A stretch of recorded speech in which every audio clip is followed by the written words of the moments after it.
Plaintiff Eli Kerr is a professional magician who's been self-employed his whole life. Eli claims he answered an ad that the defendant placed online looking for a loan, despite the fact that he didn't know her. However, after Eli gave her the money, the defendant disappeared, so he's suing. Defendant Cynthia Slick says the last year and a half of her life has been terrible because she lost both of her parents and broke up with her fiancé. Cynthia's financial hardship is what drove her to the internet, and she says the reason she hasn't repaid Eli is because she's waiting on an inheritance. All rise. This court is now in session. The Honorable Judge Greg Mathis presiding. You may now be seated. Prove your case. Well, a little bit about myself. I'm a professional magician and illusionist. I perform a full stage show for casinos and television. I was recently, not too long ago, on a couple episodes of America's Got Talent. I got down to the final 70 out of thousands of performers. And so I've done a lot of performing and touring over the world ever since then. Okay. And additionally, I also build props, sets, scenery, pieces, and stuff like that for shows. Now, you were on what show, you said? America's Got Talent. You really have to be good to... Yeah, I like to think I'm good. I got to be honest, I've been doing it for quite a while. Why couldn't you make this loan reappear? Exactly. That's very true. I'm not that good, but to be honest, she could probably teach me. Cynthia Slick over there could probably teach me a couple of tricks. Say she can teach you a couple of tricks. She could. Say she made the money disappear. She definitely did. Yeah. It was her last name, Slick. I think that probably should have been the heads up. That is her last name. I should have learned, but all right, it sure is. I'm forever the optimist, I guess. You should have known when you saw her coming. I know it. I know it. What's her name, baby? Slick. See ya. Yeah. All right. What else you want me to know about the background? How did you meet her, and what was the nature of your friendship? I was on Craigslist, and I sold my house on Craigslist. I buy vehicles on there and everything. So I cruise there all the time looking for opportunities, things of that nature. And I actually came across just a short ad, someone asking for a loan and to email for more details. And so I shot off a quick email just to see what would come back, because you never know what you're going to get. What would have been your motive? Interest? You never know. I've responded all kinds of ads. Some people they're all fake and spam ads, but some you never know what you're going to meet. And I've been self-employed my entire life, and so I look into all kinds of opportunities. You never know what one small thing can turn into. Did you know it was a female? No, not right away. And she'd emailed me back and gave me some details that she was in financial straits. She was about to be evicted and have her power shut off, and that her mom had passed away about a year prior, and that she was awaiting a $90,000 inheritance, and she just needed a loan for 30 days to get through. What was your motivation, though? Well, first just find out what her story was, and then I know, but why were you interested in loaning a stranger money? Oh, sure. Well, you never know. The interest of it. And when I found out she had an inheritance coming, and I'm a businessman, if she has $90,000 coming in, I help her out, then, might have a couple of business propositions. You were up to your old tricks. Sure. Gotta be. Gotta make it in this world somehow. Go ahead. So we agreed to meet, and she gave me a lot of information. She was pretty forthwith with her history and everything. How long did you all maintain your friendship? I'd say we probably met maybe within a week after the first email. I looked her up online, found out her history. This is in January of the year. Okay, of 2009. Let me hear from you, ma'am. Give me some background. Anything else you want to tell me before we get to the loan he's suing you for? Sure. Just a little bit about myself. Pretty much the last year and a half of my life have been the worst. Why? My mom died. My father died. Sorry to hear that. My dog died. I also broke up with my fiancé. So at that time, I was living on the East Coast. I just pretty much decided to pack up and move to the West Coast. I kind of did think I had an inheritance coming, which was one of the reasons I was like, okay, I can move out there and I'll have money coming, so I knew I would be okay. I'm also a nationally registered EMT, so I figured coming out to California, I could easily find a job. Yeah, that didn't work too well. They have a lot of different medical laws and restrictions. I had to go through classes, etc. Was unable to do so because I couldn't find a job in order to pay for that.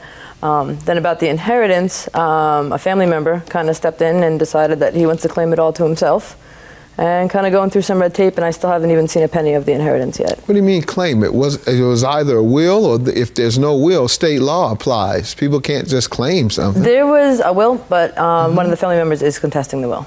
All right, that's reasonable in terms of why you haven't received it.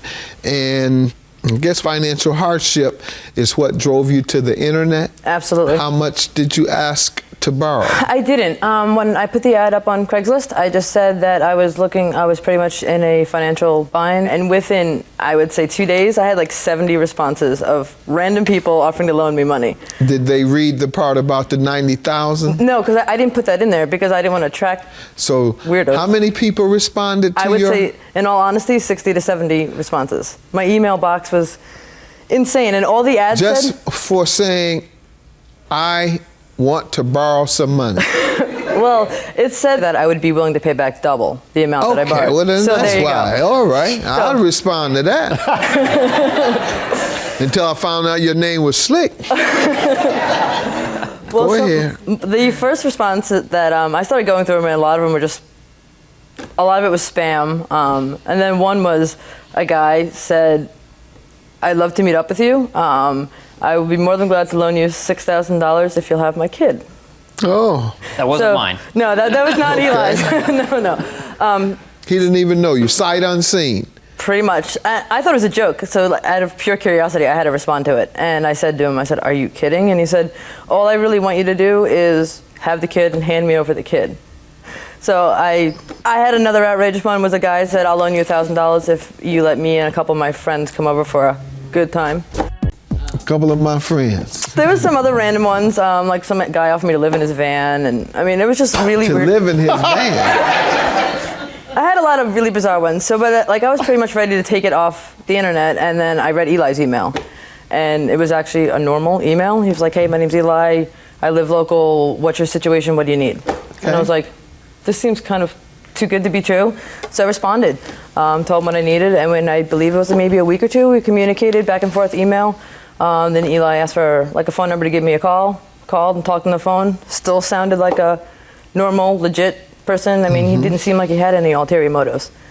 Okay. So Do you think at this point he had any ulterior motives? No, I don't. All right. Well, tell me what happened. You all met up, and what transpired regarding the loan, and why are you suing her for it? Sure. We met up, and she gave me authorization to do a credit check and background check and that sort of thing. And I just want to keep everything on the up and up. And I had already researched her on the internet a little bit, because you just never know what you're going to get, as she explained, with internet ads. And so I did see some history of her work and all that. And so I thought, she couldn't be someone who's just going to disappear, because there was a lot of paper trail when you do the Google. So I gave her the money, and it was basically to help her out at the time. I've myself been self-employed since high school, so I know how hard things can be, and I've been on the verge of just making a big deal if I could just get over this hump so many times. And I've had someone not too long ago help me out in a situation where I had just no other choice, and I was really close to making something of myself. And so it kind of hit home when she told me the story and explained everything, and I thought, When you all met, what occurred? We met. I gave a loan, and we had some paperwork and stuff involved with the loan. And how much did you loan? Notarized. I loaned her $4,000. All right, and she obviously has paid some, because you're suing for $39.25. Yes, $75 in 8 months. So I'll be an old man by the time I get that. And when was it to be paid? It was a 30-day no Let me hear interest from loan. you, ma'am. Eli's right. I'm not doubting that I owe him money. He has been pretty patient with me as far as being able to let the loan go on. I did believe I told him it was 30 days or 60 days. I can't remember the exact. I know Eli has the contract. Because once again, I thought I would have the inheritance. So what's your defense? You're still waiting on the inheritance? In all honesty, yes. Was that a condition of the loan? No. What we put in writing was that I would pay the loan back in 30 days. I probably should have put it in there. Right. I should have put pending on when I get my inheritance, but we did not put that in there. And how often did you speak with him in the 9 months or 10 months since you've owed? A lot, and I haven't What would you tell him? It's coming. And what would he say? Okay. He was patient. And that occurred how many times? 15, 20, 30. 15, 20, 30. I've got about 50 pages of emails, actually. All right. Well, the good news is, sir, this is the last time she'll be able to tell you that, because I'm going to order her to pay $3,925. There's no legal defense to your failure to pay in a timely manner according to the contract that you admit gave you 30 or 60 days, both of which have expired. So you can't pay your debts, you still have to be liable, folks. Like any other debt that unfortunately people are experiencing, foreclosures, failure to pay their bills because they lost their jobs, they still get sued and they still end up owing. Yes. All right, judgment for the plaintiff. Have a good day.